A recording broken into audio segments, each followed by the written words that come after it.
আম্মা জান আয়েশা মনে করলাম মনে হয় নবীর কেউ গিয়া মারি লাইলনি। হঠাৎ করে দেখুন আম্মা জান আয়েশা নবীর কিনারার মধ্যে নাই। রসুয়ে কুসানি আরম্ভ করেন।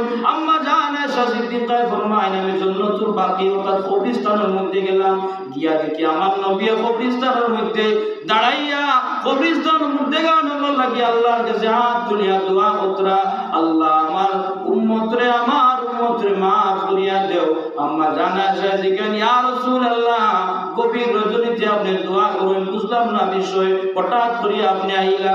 ও রাসূলুল্লাহ ফরমায় ও আয়েশা এই মুহূর্তে জিবরাইল আলাইহিস সালাম নবীর কাছে আইছেন, আমারে ঘুম থেকে চালাইছেন, চালাইয়া কইছেন আজকে রাত ঘুমাইতাম না, আজকে রাত আমার উম্মতের লাগি দোয়া করতাম।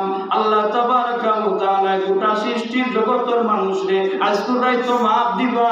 হাজার হাজার বছরের গুনাহগার কবরের মধ্যে আটকিয়ে আছেন, জাহান্নামের লাগি হয়ে গেছেন, আমার আল্লাহ রাব্বুল আলামিন আজকে রাত তো মাফ দিবা। সুবহানাল্লাহ।